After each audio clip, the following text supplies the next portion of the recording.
যে ফ্যাসিস্ট আওয়ামী লীগের সময় একমাত্র অনলাইন জার্নালিস্ট যারা ছিল, যারা এই ইউটিউব বলে মানুষ আবার বলে সামাজিক মাধ্যম, এরাই কিন্তু শক্তিশালী হাসিনার বিরুদ্ধে ভূমিকা রেখেছে। উত্তরের যে মেয়র নির্বাচন করেছিলেন সে বলতেছে যে লা ইলাহা ইল্লাল্লাহ জিতবে, এবার দাঁড়িয়ে পড়বে নাউজুবিল্লাহ। বগুড়ার একজন আমির জামাতের সে দেবীর কথা বলে কাই দিতেছে। তারা হযরত মুহাম্মদ সাল্লাল্লাহু আলাইহি সাল্লামের শেষ বিদায় হজ্জে বলছে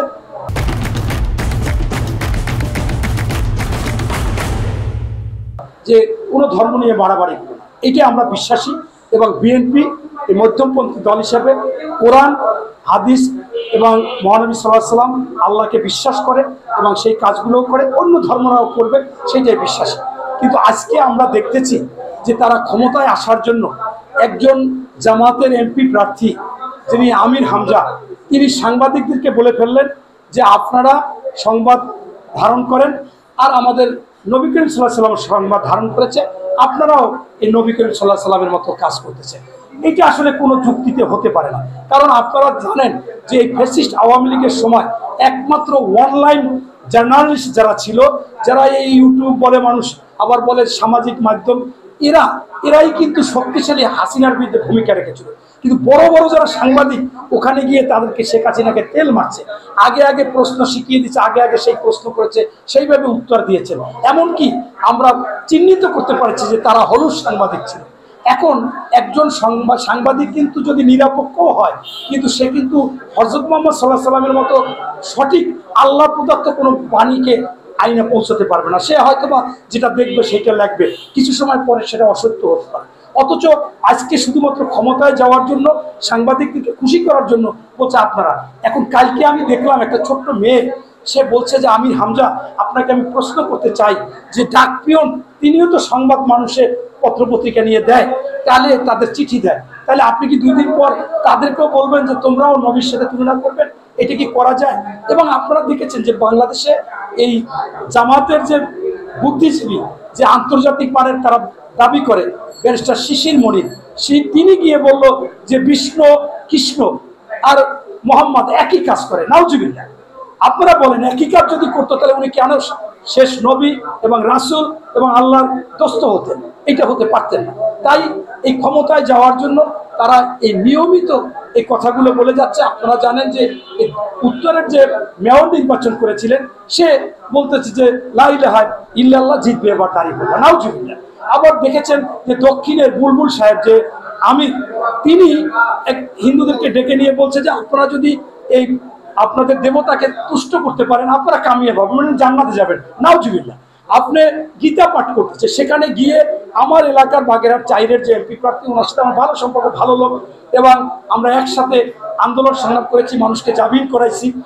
এখন সেও ওখানে যাই বলছে যে আপনাদের দেবী, আপনাদের দেবতা এই যা করে আমরাও সেটাই করি, আপনাদের কাজ আমাদের কাজ।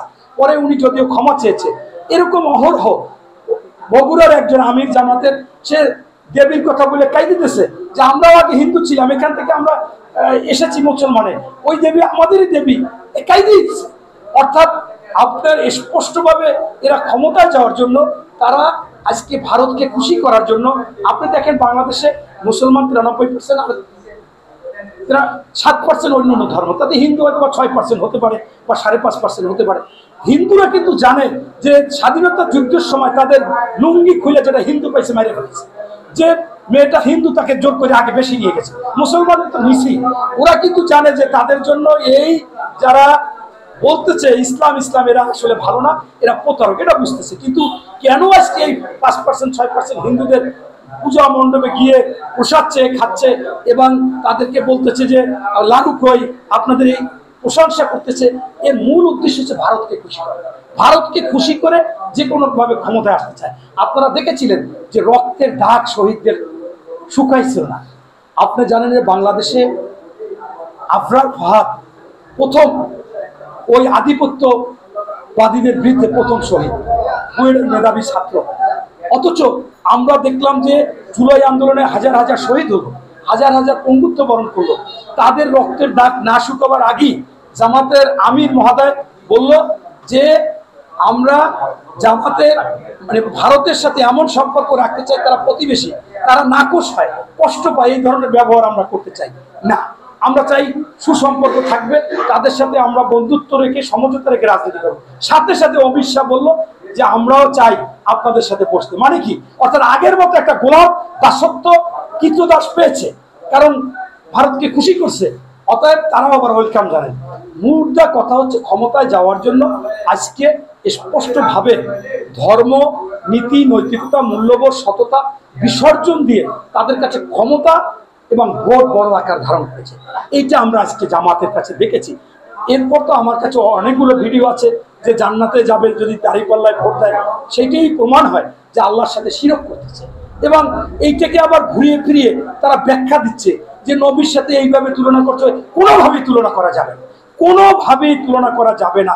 আপনার শিশির মনির বলেছে পূজা আর রোজা এপিট ওপিট, সেইটাকে আবার ব্যাখ্যা দিতে চাচ্ছে দেলোয়ার হোসেন সাঈদীর কথা বলে, যে দেলোয়ার হোসেন সাঈদী বলেছে, আপনারা ইউটিউবে পাবেন, দেলোয়ার হোসেন সাঈদী বলেছিল বাংলাদেশের সামাজিকতা, বাংলাদেশ এমন একটি রাষ্ট্র যে রাষ্ট্রে আপনার হিন্দুদের পূজা হচ্ছে, মুসলমানদের ঈদ বা রোজা হচ্ছে একই সময়।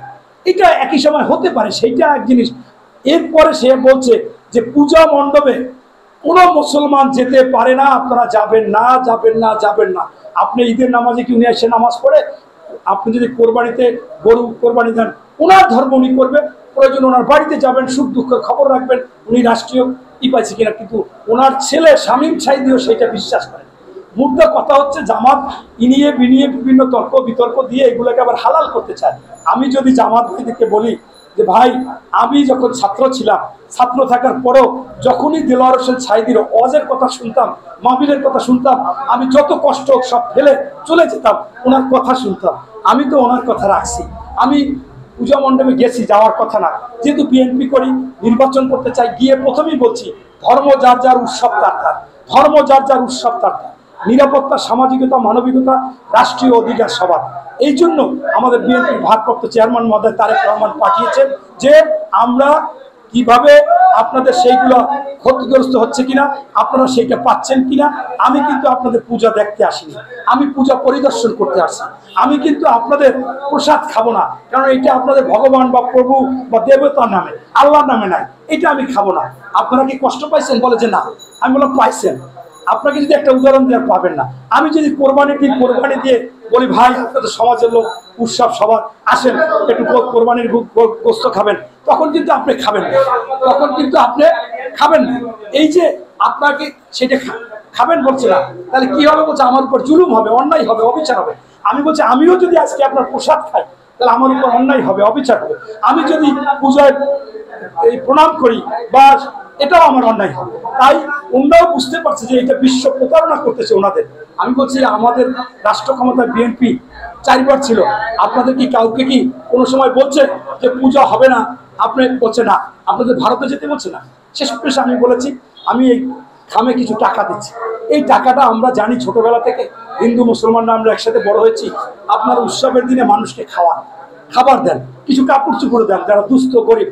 এই টাকাটা পূজার জন্য দিনে, এইটা তাদের জন্য দিছি, তাদের জন্য দিছি, এইটা আমি বলতেছি। অথচ এই দেলোয়ার হোসেন সাঈদীকে ওনারা বিক্রি করতেছে জামাতের টপ টু বটম, কিন্তু তারা কিন্তু এই দেলোয়ার হোসেন সাঈদীর কথা শুনতেছে না। এমনকি তার ছেলে দাঁড়িপাল্লার প্রার্থী শামীম সাঈদী, সেও চিনতেছে। সে পূজা শুরু হওয়ার আগে পূজা মণ্ডপে যাইতেছে, তো যাইতেছে, তারা সবাই যাইতেছে এবং সেখানে প্রসাদ খাচ্ছে, চেয়ে খাচ্ছে, লাড়ু খাচ্ছে, গান গাচ্ছে, কাঁদাকাড়ি করতেছে। তাই আমি বলি যে ভাই এখান থেকে ফিরে আসুন। আমরা বাংলাদেশে এত শহীদ হলো, এত কিছু হলো, আপনারা একটা নির্বাচন হোক, এই নির্বাচনের বাহানা করেন না। আপনি কখন নির্বাচিত হবেন তখনই আপনি ভোট চান কেন ভাই? কি অর্থ ইসলামের শরীয়তে নাই গ্রাণ মুক্তি? আব্বাসী সাহেব বলেছে, এনায়েতুল্লাহ আব্বাসী, আরো অনেক মুক্তি বলেছে। তারপর আপনার যদি সকলের যোগ্য হয়, শিক্ষিত হয়, সেই দেশে পিয়ার হতে পারে। যেমন জার্মানিতে সবাই যোগ্য, কিন্তু বাংলাদেশে কি সবাই যোগ্য? আপনি দেখেন নেপালের পিয়ারে এই 17 বছরে তাদের 14 বার সরকার পরিবর্তন হয়েছে। এবং আপনার ইসরায়েলে খামখেয়ালি চলতেছে। সবকিছু মিলে এটা যথার্থ। সংস্কারও কিন্তু ওনারা আমাদের সাথে থাইকেই সংস্কার দিয়েছে, সংস্কার ওনাদের বাহানা। এবং আওয়ামী লীগের যে বিচার চায়, সেখানে বসে আছে জামাতের লোক, সেই আপনারা জানেন তাজুল ইসলাম, এরপর এই তামিম, সবাই কিন্তু জামাতের। তারা কিন্তু বিচার যে কোনো সময় করবে, পর্যায়ক্রমে, এগুলো সব বাহানা। আপনার কোথাও স্থানীয় সরকার নির্বাচন আগে হয় না, সেইটা তারা নির্বাচন আগে চাচ্ছে, এরাও বাহানা। এখন সবকিছু নিয়ে তারা কখন যোগ্য হবে? আরে ভাই, তোমার পাত্র ছাইরা দিছো, পাত্রী নাই, মূল কথা তোমার ভোট নাই, তোমার জামানত বাজেয়াপ্ত হবে। এই জন্য তুমি পিয়ার চাও, কত সময় এইটা বলো ওইটা বলো। হ্যাঁ, তোমার মাঠে তো পাত্রী নাই, তুমি জান্নাতের টিকিট দাও আর তুমি হিন্দুদের খুশি করো, ভারতকে খুশি করো। মূলত মূল চালিকা শক্তি হচ্ছে আপনার ভোটাররা। আমরা বিএনপি, তারেক রহমান সাহেব, আপনারা দেখেছেন ভারপ্রাপ্ত চেয়ারম্যান মহোদয় এই পর্যন্ত যত কথা বলেছে, কিন্তু কখনো সে অহংকার নাই। তিনি কিন্তু বারবার বলে আসতেছে যে আমি কোনো মাস্টার মাইন্ড না, আমি এই জুলাই আন্দোলনের মহানায়ক না। এই মহানায়ক মাস্টার মাইন্ড কে বলছে? জামাতের নায়ক মানে আমি মহানায়ক ডাক্তার শফিকুর রহমান একাধিক মিটিংয়ে বলছে, আমি ছিলাম সেখানে। কিন্তু তারেক রহমান বলছে যে না, নিবন্ধিত অনিবন্ধিত 53টা দল আন্দোলন করেছে, ছাত্র জনতা আন্দোলন করেছে, তারা হচ্ছে এই আন্দোলনের মূল এবং তাদের কৃতিত্ব। অথচ তারা কিন্তু এটা বলে। এবং তারেক রহমান স্পষ্টভাবে বলছে যে আমাদেরকে যদি রাষ্ট্রীয় ক্ষমতায় আনা হয় তাহলে আমাদের কোনো নেতার কথায়, দলের কথায় দেশ চলবে না, দেশ চলবে সাধারণ মানুষের কথা। তাই আমরা বিশ্বাস করি যে মানুষ অবশ্যই এগুলো বুঝবে এবং বিএনপির ধানের শেষে ভোট দিবে। আপনাদের মাধ্যমেও আমি আবেদন করতে চাই যে যারা ইসলাম নিয়ে, কোরআন নিয়ে, আপনার এই জান্নাত নিয়ে এই যে বিভিন্ন রকমের মানুষের সাথে যাচ্ছে, প্রতারণা করতেছে, আপনারা জানেন যে এরা কি না কি বলে। এই জন্য তাই এমনকি আপনারা দেখেছিলেন জামাতের নায়েবে আমির আব্দুল্লাহ তাহের সাহেব তার এলাকায় গিয়ে তার কর্মীদেরকে বলেছে, আমি আবু তাহের তোমাদেরকে বলতেছি, কর্মীদের তোমরা নির্বাচনের আগে সকলকে হাঁটু ধরো, পা ধরো, ঠ্যাং ধরো। আমি আব্দুল্লাহ নিজেও ধরতেছি, আব্দুল্লাহ তাহের ধরে, আমি যদি একবার ধরে আব্দুল্লাহ তাহের আমি এমপি হই, আমাকে আবার তারা 5 বছর এই ঠ্যাং হাঁটু পা ধরবে, তারা আমাকে ধরবে, আমি আব্দুল্লাহ তাহের। এই কথাটা কিন্তু একটা প্রতারণার কথা তার এলাকায় গিয়ে বলেছে। তাই আমি মনে করি পুরোপুরি আজকে ইসলামের নামে, কোরআনের নামে যে দলটা কথা বলতেছে, তারা বিশ্ব প্রতারক এবং মানুষকে ধোঁকা দিতে চাচ্ছে, এই ধোঁকা দিয়ে মানুষকে বোকা করতে চাচ্ছে এবং মিথ্যাচার করতেছে। এখান থেকে বিরত থাকতে হবে। আসুন আমরা যথাযথভাবে কাজ করি। আমি আগেও বলেছি বিএনপি একটি মধ্যমপন্থী দল এবং আপনারা কোরআনের কথা বললে কোরআনে কাজ করেন, কোরআনে কিন্তু গণতন্ত্র নাই, তাহলে গণতন্ত্র বাদ দেন। আপনি বলবেন কোরআনের কথা, কোরআনে কোনো নারীরা চাকরি করবে, কোথাও কর্তা হবে, এটা না।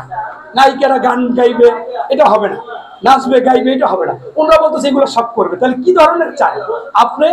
সোজা কথায়, এক কথায় যদি আমি বলি, জামাত এমন ক্ষমতায় যাওয়ার জন্য যে বিষয়টা মাথায় ঢুকেছে যে দেবতা যাতে তুষ্ট, যে দেবতা যাতে তুষ্ট তাকে সেই ভোগ দিয়ে বা সেই বয়ান দিয়ে সেইভাবে কনভিন্স করে আমার ক্ষমতা চাই, তাকে আমি সেইভাবে খুশি করব। সে হিন্দু হোক, হিন্দুকে খুশি করব, মূর্তি হোক, মূর্তিকে খুশি করব, মুসলমান হইলে মুসলমানকে খুশি করব। এবং এই কাজটা তারা করতে চাচ্ছে শুধুমাত্র ক্ষমতার লোভে। ধন্যবাদ।